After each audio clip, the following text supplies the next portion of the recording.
គម្ពីរសញ្ញាចាស់ដែលគេហៅថាគម្ពីរព្យាការីធំគឺអេសាយ យេរេមៀ បូរីទាវ អេសេគៀល និងដានីយ៉ែលកាន់គម្ពីរអេសេគៀលទោះបីជាសំខាន់ក៏ដោយក៏ហាក់ដូចជាមិនសូវត្រូវបានគេលើកយកមកអធិប្បាយញឹកញាប់នៅក្នុងព្រះវិហារនោះទេ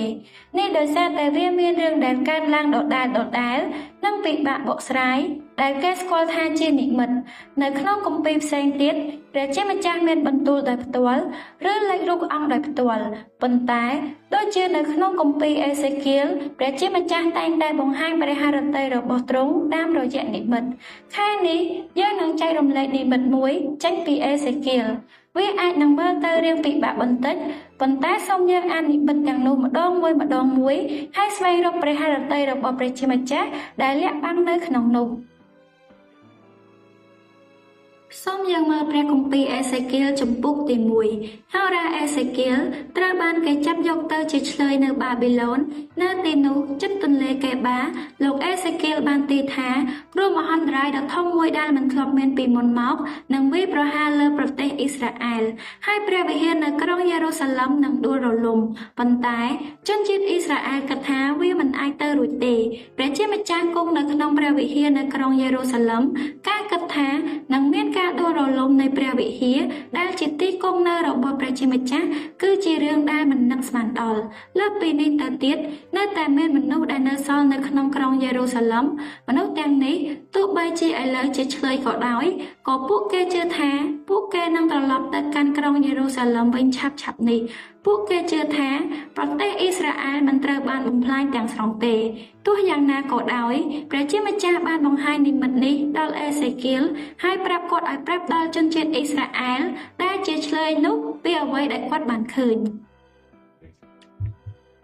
សូមយើងមើលព្រះគម្ពីរអេសេគៀលជំពូកទី8ព្រះវិញ្ញាណនៃព្រះបានចាប់សុកក្បាលរបស់លោកអេសេគៀលហើយនាំគាត់ទៅកាន់ព្រះវិហារនៅក្រុងយេរូសាឡិមនៅទីនោះលោកអេសេគៀលបានឃើញទិដ្ឋភាពដ៏គួរឲ្យរន្ធត់មួយជនជាតិអ៊ីស្រាអែលកំពុងថ្វាយបង្គំរូបព្រះនៅក្នុងព្រះវិហារពួកចាស់ទុំ70នាក់នៃប្រជាជនអ៊ីស្រាអែលកំពុងដុតគ្រឿងក្រអូបថ្វាយដល់រូបព្រះ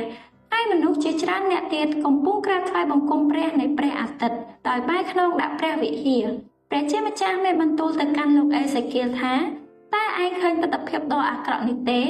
ឯងនឹងឃើញអ្វីដែលអាក្រក់ជាងនេះទៅទៀតព្រះជាម្ចាស់បានបង្ហាញពួកគេពីមនុស្សដែលកំពុងងាកចេញពីទ្រង់ហើយក្រាបថ្វាយបង្គំរូបព្រះនៃព្រះដតីទៀតនៅក្នុងព្រះវិហារព្រះជាម្ចាស់មានបន្ទូលថា